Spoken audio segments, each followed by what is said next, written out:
Hello, Crystal. Good morning. Good morning. Happy Monday. Happy holiday season. It's Happy holiday official. season indeed. I feel like Uh, we're in like the news broadcast room, ooh. and we should totally say that. Like after the music ends, we should totally say, "Welcome back. We are here live and reporting from San Francisco." The We're live weather reporting from Austin, Texas, and you're based in where now, Adrian? now I moved to Goa, India. So reporting across the globe for you guys. Ooh, I love it. And we're here for the last office hours of 2021. Can you believe it? I cannot, but congratulations, 1 year successful on office hours. Not I dropped a single month. well, we didn't start till February, so Still, since we started, I guess. it's true. I know. So we will be doing this every month starting next year. Office hours was kind of just a kind of little teaser and test of our, things we were trying in marketing this year. And we found that it really has been great for our evergreen content and great for our, essentials, advanced, and team edition customers. And so we are so happy to be continuing it on to 2022. Oh my gosh, I feel like we're still in 2020. But next year we will be kind of doubling down on it and hopefully bringing our customers, and I know that even some of our employees watch this, and so hopefully just be bringing even better content next year, maybe even some more guests to give Adrian and Kartik a break. But we're so excited for that. Now, what are we chatting about today, Adrian? I think because we are at the end of our first season of Office Hours, and it's the end of 2021, the skip year. I think the best conversation we can have is all about the year-end surveys, what the rush is about, what are these year-end surveys, how they can help us, what do we need to look out for, Yeah. and I'm going to talk about the ones that I'm doing. So I do a certain set of Ooh. surveys at the end of every year. I'm going to disclose some of them today. Some of them are confidential, so I'm just going to give you like a very, very big, like it's going to be a sneak peek. So it's not like tell all, and I hope a lot of you get inspired by that. If there are leaders Spill in here, the tea. a little bit. It's a secret that I keep. But I think after 3 years, almost more than 3 years in leadership role, I think I'm at a point where I can now share it. Nice. You Um, got a lot of because quantitative year-over-year data. qualitative year over year Quantitative, data, qualitative. Which word? Oh, qualitative, not quantitative, qualitative. If, fine. if you're going to be, and it's a thing because I mean, see, when we're going through college, they'll teach you. You're taught everything, right? You're taught how to behave, how to write emails, how to um, I don't know, get a job, hold down a certain skill, but no one effectively ever teaches you how to be a leader. They teach you how to be a manager, but not a leader. I mean, you learned more in college than I did then. Well, uh, obviously, uh, my professor was listening in about 2 months back. So, yeah, so I mean, that's a great, kind of like a lead in and a great just initiative on your part and for everyone at Question Pro. We really do try and get feedback from our customers and our employees and our partners and everybody who's using the platform. We do that with some end of year surveys, and we're going to talk about why you should be doing some end of the year surveys. So, not end of the year surveys are not just for your employees. They're like for your customers. They could be for the parents at your school. They could be for your students. And a lot of times when we think end of year surveys, I would say we think like really long, I don't know. When I think really long, I think like 10 questions, but I know mhm. I heard the other day on Live with Dan that somebody did a 100 question, No, absolutely, they and I do. was like, "Oh my They do. god." It's effectively it's a norm. So a lot of people. I wouldn't say a lot of people, but I've seen a couple of surveys that will have 100, 150 questions odd. It will be very in depth, but I also think that at the end of the year, when everyone is counting down on the PTOs, when do I need to start my leave? When can I get my holiday shopping going on? Yeah. You don't get factual answers if you're going to be running that longer survey. And realistically, right? I cannot remember what I did in Jan, Feb, March, April. I just know snippets, but I cannot remember the whole year. And neither can anyone else. True, and I think that's a great lead into one of the best surveys I think you could be sending at the end of the year right now is a customer satisfaction survey, because I just went and did my Christmas shopping on Small Business Saturday, and I went to a bunch of small boutiques in town, and got almost all my Christmas shopping done in one day. Felt so proud of myself. And Woohoo. but none of those like small businesses that I went to sent me any follow-up surveys. So I probably went to 9 different stores on Saturday, and I haven't gotten one customer satisfaction survey or one follow-through survey. And I paid with my credit card and through, their little app situations, and I gave Mhm. all of them my email address. And I haven't seen one survey come through. And that is a really big opportunity for little small businesses, or any stores for that matter, to do that kind of like, hey, how was your shopping experience? Did you find what you wanted? Were the you know employees nice? Did they offer to help you? I mean, that if they would have sent that to me maybe 5-10 an hour after I'd left the store when I was doing my errands, I could have done it while I was sitting in traffic. Or don't text and drive. Sorry, that was not responsible. But uh leading into that, you went to all these smaller shops, small business shops, media purchases. If they all had to send you surveys, let's say within an hour of you hopping between stores, would you really, uh, keeping in mind that you're now trying to shop, you're trying to get your day done, would you really have taken the survey? I would have at least taken a couple of them, because I feel bad and I feel like it's my responsibility. If you're going to shop somewhere and they ask you for your feedback, it's a courtesy to Mhm. give it to them. Especially because there was a couple places I was like, they could have done this better.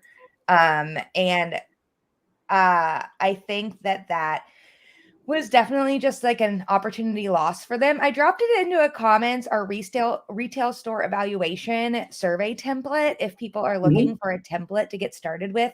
Templates, I think, pre-made questionnaires are the easiest way to start, activating your survey programs, because I find that when I'm building surveys or a live poll or literally anything, making the questions is the hardest part of getting started.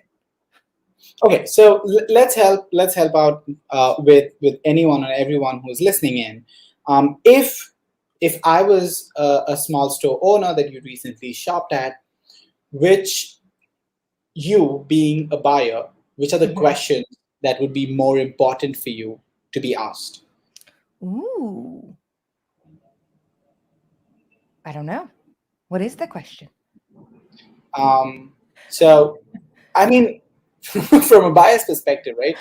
Okay, now, in general, a satisfaction or a purchase survey at the end would be like, hey, can you rate us on maybe a scale of 5 or a scale of 10, a scale of 7, whatever it is, whatever.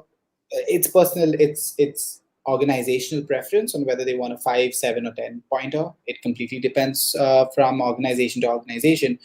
But do you think only rating the experience is enough, or would you also want inventory rating? Would you want uniqueness rating? Or even do like product rating too? Yeah. Mm. I mean, I go to certain stores to buy certain things typically, though I did Hmm. go browsing this time. Hmm. And I found that I went to 3 boutiques like all next to each other. and they all just carried like very similar things, if not the exact same thing. And I was like, okay, so there's like very little like uniqueness between these three places, but that's fine. Whatever, if they can make money. But there is a couple places I go specifically for their product. So I go to the Mhm. boutique specifically to buy their candles, right? And so I Interesting. think in that circumstance, if you have a product that's very unique to you, not only do the customer experience, but maybe do the product or like their unique differentiator experience, because then you'd be able to gauge both, correct? Or should those be two different surveys? Absolutely. And I'll point out one thing over there is a year-end survey is exactly to find that out. What was unique? Now, come on. We are in the field of market research, so I am going to do adequate amount of research before I put a product out. But is my unique product, the product that I call unique for XYZ reasons unique, is that translated onto my bio? Is a very Mm, good year-end survey to do. uh, it is my point of view in my research translated to the buying habits. If not, it's a good time to pivot, right? You're moving to the next year. You yeah. can pivot and start marketing or start promoting or start pushing for a product which you never thought was unique or a feature you never thought would be accepted or did not even think about it. And then all of a sudden, that's important for people. So that's a good year end Mm, input. that's a super good one. I really like that you brought it up because it also kind of takes us into some price modeling you could do too at the end of the year, Absolutely. especially with inflation and just the cost of goods. And we all know supply chain issues, etc. Making sure that you're actually pricing your products appropriately could also be another, not sneaky, but you could be very intentional about those end of year sales that you're having, not just like, hey, it's buy one get one, or it's 9.99, because we all know that people would rather spend 99 cents than a dollar. But Yeah. which is like, psychology of pricing, I guess. And but really make sure that you're taking action on how much people will buy, and then how much you could do pricing questions on how much they'd be willing to buy with a discount, even, or how much more they'd be willing to buy.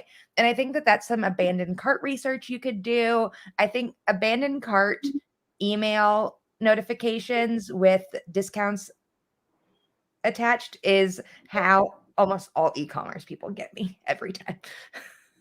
Very interesting, because I was going to say that I'm like, if I'm a buyer at 100 shops in a year, I am not going to take a survey for free because I don't have the time to take 100 surveys for free.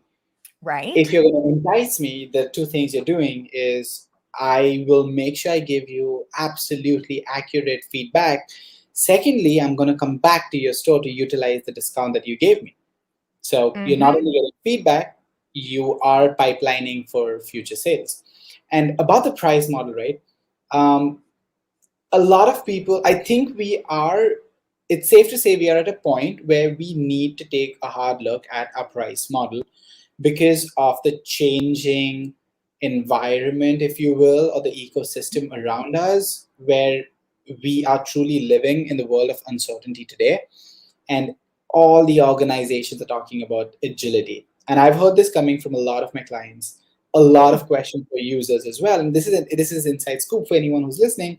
Is yes, we are getting a lot of feedback that your organization's asking you to go agile, which means only creating surveys and distributing is no longer enough. You need to create a survey, distribute it, collect the data, analyze the data, and learn good graphic skills so that your presentation is good to read.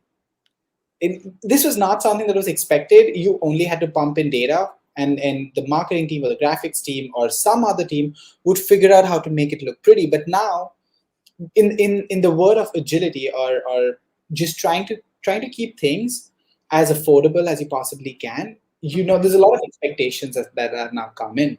So it's a good time to stop, pause, see where your price model is going, and see what's really attracting the consumers on price. Because I honestly think if the situation continues the way it is continuing right now, and with the new variants and everything that's going on, Omicron. price Ah, yeah, yeah. Price is absolutely going to be a big attraction for incoming clients, for incoming users. Hmm. Interesting. And I think, Adrian, you and I always, I love these office hours discussions because I feel like we're always definitely split on like, who we're talking to. You talk to the like big market researchers, and I'm like, oh, but like Bob owns like a small business. And so this is like, that's a great, but pricing is applicable to everyone, right? You're going to have your big high level, like enterprise SaaS model companies who are going to have to approach that differently, just like the candle maker at my favorite boutique down the No, street. absolutely. Absolutely. It's the same, And right? yeah, it is. And I think that that's where people think that so many times businesses think they either need to have an entire market research department or they only send one survey every 5 years. And you're like, is that not the truth? Like, come on, we've got to meet somewhere in the middle, right? If you're a small Yeah. business, we can help you kind of like with things like office hours. And if you're on our team edition or advanced, there is a tech support or support team available. They can really help you just like get into a routine or give you some, surveying best practices. And then if you're on our higher modeling, like research, CX, workforce, you have dedicated teams for you. And so don't ever think that you're like, oh, I'm not big enough, I can't do it, or I have to be, it has to be perfect before I execute it. A lot of surveying and voice of the customer and customer satisfaction and any employee satisfaction, it's all about progress, not perfection. People want to see intent. And if you have intent, then they will give you feedback. And that kind of leads us into employee experience surveys. End of the year, man. People have lots of thoughts, and I'm sure they're willing to give them to you. Okay. Now, I'm a little split when it comes to the employee satisfaction or employee anything survey at the end of the year. For two very primary reasons, right? Ooh. The organization, yeah, yeah. And I'm split because I think it comes down to the culture of the organization at the end of the day. And I really think your survey inputs or the data that you get will be heavily banked on how the culture in your organization is. Now, the reason I'm split between this is because the organization will usually do the employee feedback survey to get actionable feedback of what can we change in the next year to make the environment more effective, helpful, encouraging for you to work, to give you 100%, so that your stress levels go down, so that you're not overburdened, you're like, so that we can take care of all of those things. But from an employee's perspective, this is at the end of the year, someone's going to send you a survey that you're going to take a response to, and guess what's coming the month after that? Appraisals. Oh, interesting. So if it So depends on, but not, I mean, not everyone does their appraisal or raises necessarily at the same time if their fiscal years are ending. But I could see where that, like, you're almost creating people want to give good feedback or, like they're yes, adding, they don't want to be like negative because then they want to be able to get raises. exactly, because it's directly proportional, right? If I'm being negative, and if my appraisal is coming up, then my negative feedback at some point, at some level, will start impacting my appraisal for whatever it is worth. Now, it's not true for most of the organization. If it's true for the organization you're working in, please update your resume and reach out to LinkedIn. I think it's time to move out because that's toxic environment. But also, Um, QuestionPro is hiring. Also, QuestionPro is hiring. We need new So many CSMs, roles. account managers in all the regions. Please do reach out. Right? If you're in sales, customer experience, or director level positions in market research, please reach out to us. We would love to have you on the team. Sorry, I had to get all of them in there, Adrian. Point is exactly this. From an organizational standpoint, when you are doing a year-end research for your employees or for your resources or for your partners, keep it absolutely objective. let them know what you're trying to solve. Like I'll give you an inside scoop. Vivek Bhaskar, the CEO founder of QuestionPro, at the end of the year, he'll always send a survey around to all of the teams. Now it's called what worked and what did not work. Now It's not what it's called. well, yeah, you get what I mean. No, I know But what worked and what didn't work. yeah, what worked, what did not work. And the objective is really clear. He'll be like, tell me three things that really worked so we can Mhm. amplify it. And tell me three things that did not work so that we can either remove it or we can think about changing it in some form or the other. That's very effective. Three things that I need to. Now, I'll sit down when this comes to me, I'll sit down with my team, ask them all for the feedback. And the objective here is to make our life easier, and it's very clean and crisp. There are no reasons being asked, there are no explanations being asked, there are no True. examples being asked, and most importantly, there is no performance being measured. If my team did the worst job in the year, my input at that point is still absolutely 100% at par with Crystal's team, who has gone like 10x this year, right? Not So if you can keep your year-end surveys that crisp and clear, you will get good feedback. Otherwise, if there is toxic environment, or if the culture is not is fear driven, you really. would get mixed responses. And even though you have all the intentions, right? Employers employ have all the possible good intentions, but if those intentions are not reaching the employees, then it's just an intention. There's Yeah, nothing can happen out of it. for sure. I think that's a great example of, not adding any like pressure. it is a survey at the end of the day. It It's is just not one that's like, I don't know, there's only our success is tied to it, right? We're only doing it yeah, because we want the company to succeed, not right. because we're trying to like throw people under the bus or make ourselves look better. It's just like, Absolutely. hey, this is what's happening. Absolutely, absolutely. It's as simple as that. Now, Yeah. a little into this, right? Now, this is the part that I was going to talk about. Is there is a year-end survey that I do for myself. It's for my career growth that I do for myself. Ooh. As a leader, I might do 10,000 things for my team, thinking that it's good for them, it's benefiting them. Uh, Now, full disclosure, I have nine people immediately reporting up to me, right? Mm-hmm. Every year, now they've changed over the years, but the norm is this, that I'll meet up with each and every one of them and we'll go through the things that I've discussed with them and take actionable feedback. Hey, listen, this advice which I gave you, did it work? Did it not work? If it worked, why did it work? If it did not work, why did it not work? So that I know what's the capacity, and am I being a leader, or am I just pointing you in directions and forcing you to do something that Hmm. did not work for you? Now, over the years, that helps me grow because now I can identify whether I'm helping you versus whether I'm burdening you. And everyone comes in their own capacity.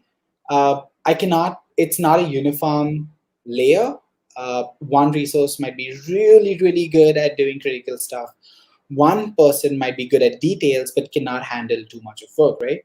Now, Mm-hmm. if I do not know about the feedback that I've given, whether it was applied and whether it was successfully applied, or it just threw them into a spiral, I'm not effectively being a good leader for the next year.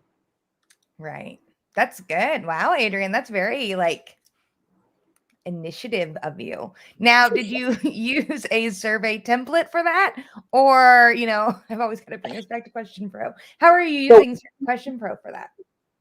I use okay, inside I always use only QuestionPro for any kind of feedback process, input form, anything. I'm not going to show the survey up because there's a lot of intimate information in there. Yeah, But no, yes, for sure. I do use a version of the small company employee template, and I build on that. I usually go for a 5 scale response with a comment that is always attached to, even if it's positive, even if it's negative. If it's neutral, I actually ask for two explanations. What could have made it better? What could have made it worse? Because I want to know both. Right.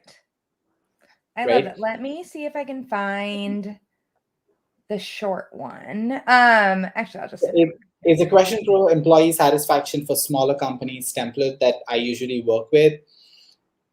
Yeah, I'm just gonna send everybody to like this section. Okay, you got it. So I think this is also just a really great example of, if you guys want to do employee satisfaction, employee engagement, employee culture, 360 reviews, literally anything, we have an entire product line that can Mhm. support our customers in that way. Now, workforce is very robust. We have an amazing team that can support you. But if you are a small business and you're on our essentials, advanced, or team edition, then we also have just basic templates that you can send out to your customers. So you don't have, again, this goes back to that my other point. You don't have to have it's a huge infrastructure of our workforce product. Not that Sonia and the team is not great and they would love to have you, but you don't have to have that big concept just to do, to want to do employee satisfaction surveys. You can do them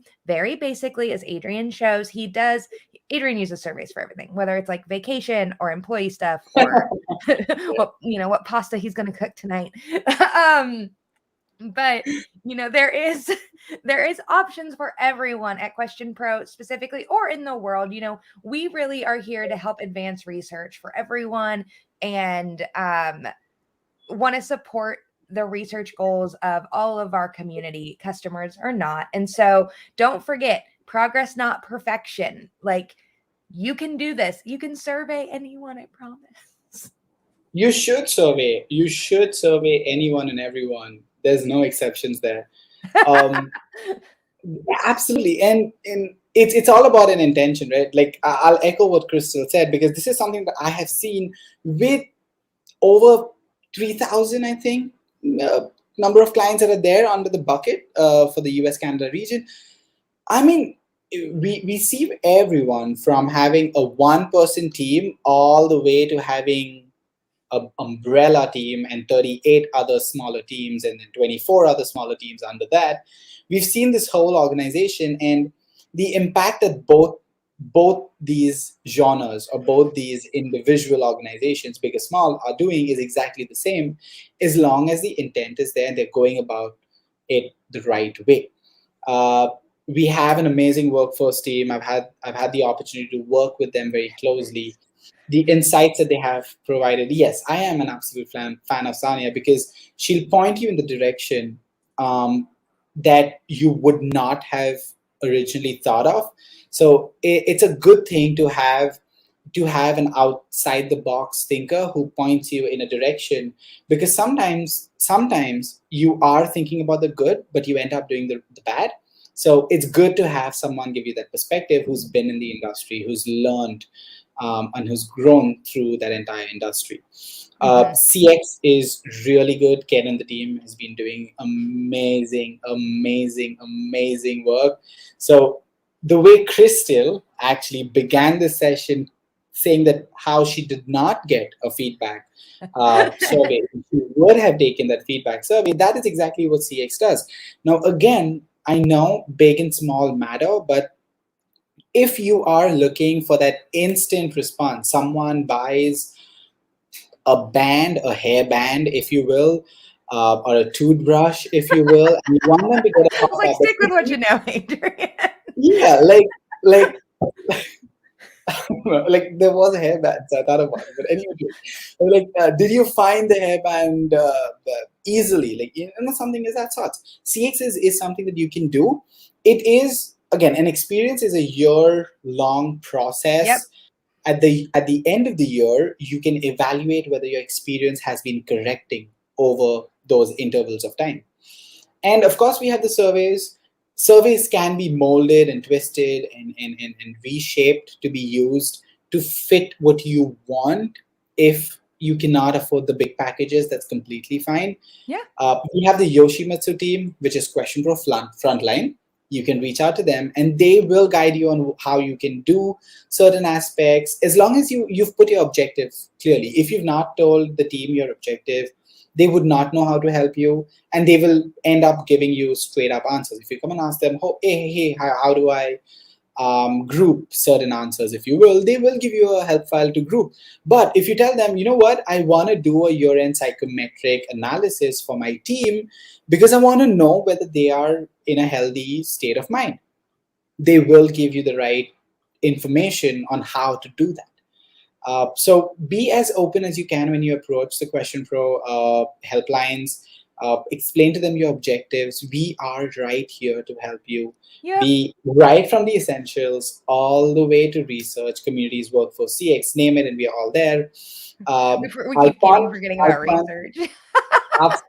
no, so I was gonna come down to I'm gonna say this out loud. So Essentials is our free survey software license that you can use. It has some very great basic features that will allow you to do everything that Crystal and I just spoke about, Yep. including gathering experience from your shoppers, from your employees, from your students, from your team.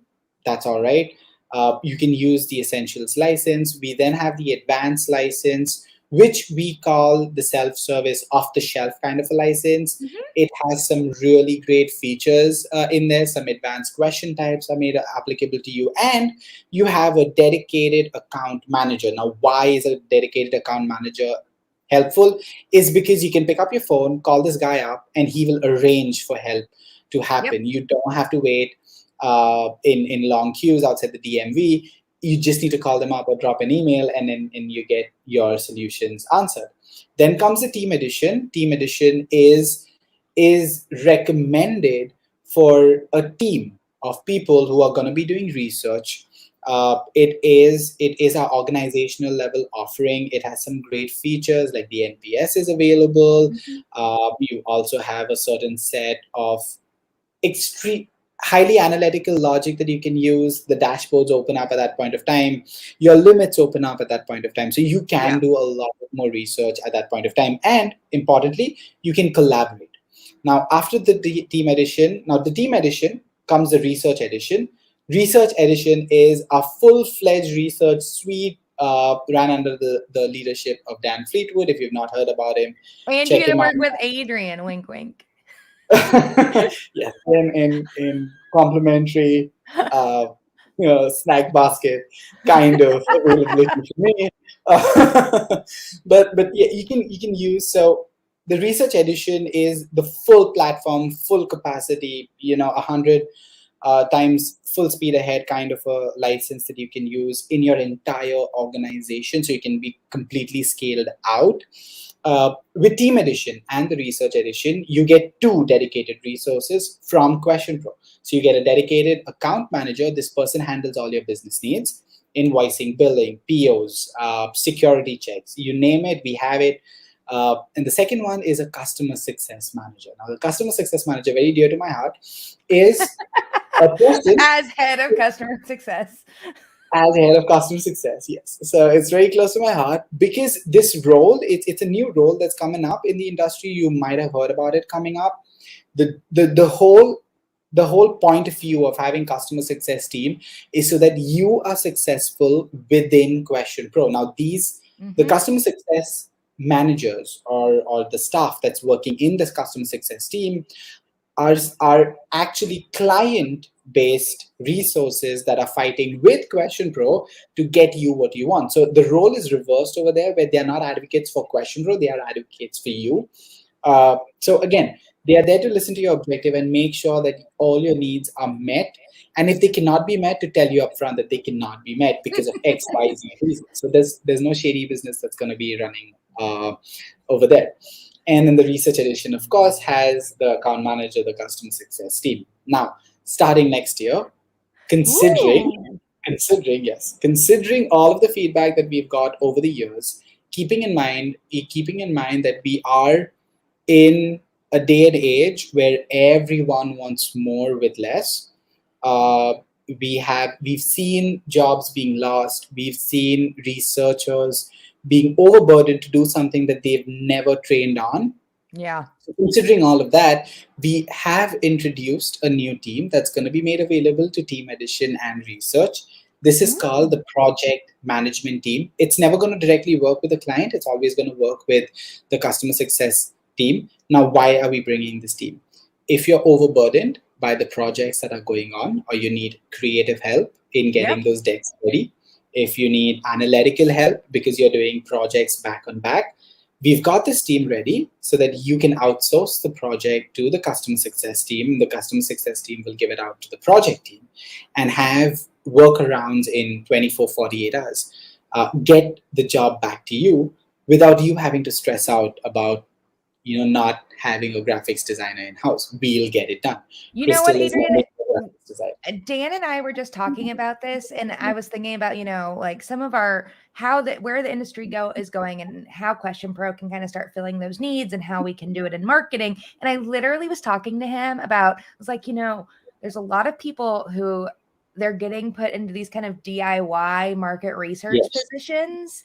Yes. And they may not have the exact experience, but they might have the tools, or they do how to know, they know what they need to do, but they don't have all the pieces. And while we don't want people's research to get worse because they're not educated on how to do it, we want to support them. We want to be the supplemental piece of your team. And I think that organizationally, we're getting set up to do that. And marketing wise, I'm totally going to chat about it all next year. So excited. Awesome. Awesome. I'll send you the details. But yes, for everyone listening in, we are introducing this team full fledged. We've experimented with them. We've worked out the timelines. The only reason we're bringing them in here is because we have heard our customers say this since 2020 on how hard it's been. Guess through what? Through a year-end survey. At the end of the year, we always get this, oh, our budget is cut. I do not know how I'm going to do this. My budget is cut. I do not know how I'm going to do this.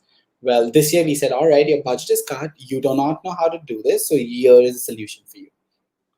I love that. And I think that's really where the industry is trending. And, Yes. at X Day, we talked about that a lot with Mm-hmm. about the Mm-hmm. democratization of research. There are some pros, there are some people on the pro side, there are some people on the con side. And so I really think this next year, we're going to be seeing a lot more support from our side coming out to our customers, but also just more infrastructure for people who in their situation don't have it. So this is gonna be great, Adrian. I'm excited. Absolutely. Awesome. And the last thing that I want to say, yeah, absolutely. I'm completely pumped up for the year end because holidays are here. Yay. Okay. The last thing that we've heard about on the topic of democratizing data and surveys and keeping insights available for years to come, if you will, right? Mm-hmm. You want to make sure your resources are used accurately and you are not doing studies over studies, which you could have just used the data from somewhere else, but you did not have the warehouse, you did not have the mechanism, you did not have the storage in place. Because guess what? Budget got cut and that entire team got fired. Uh, we are working on the Insights Hub. It is in simple terms, it is a library of all of the surveys you've done, where the surveys will show up with tags, with industry tags on that. You can create your own filing mechanism. Anyone who has access to the QuestionPro account within your organization will be able to look up tags and sentiments and reports and names and locations to find what they're looking for, just so that they can save up on time and reuse data that is still relevant, and in turn save up on those really, really, was the word that I was looking for, invaluable dollars, because the budget has been now cut.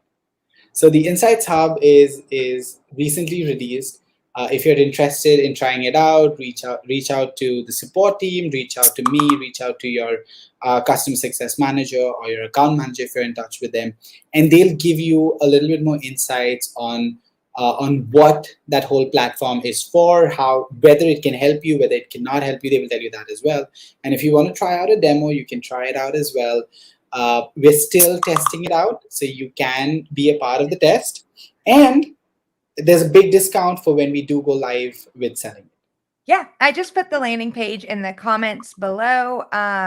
If you want to try out Insights Hub, it is gonna be a game changer for your market research and for your teams moving forward, as we do talk more about the democratization whew, it's a long word, democratization of insights and how to DIY your research internally. So Adrian, thanks so much for kind of this end of the year summary. That we have some like great things planned for our customers in 2022. I know I'm excited about some marketing shenanigans as always. Adrian and I will be working together to support our customers even more in Absolutely. 2022. Even I know Adrian's like, what? And we are so glad y'all were able to join us today. Adrian, have a happy holidays, and I will see you in January 2022. We'll see you soon. And congratulations on 1 year, Crystal. Oh, Kudos to you. thanks. Bye, guys. Bye, guys.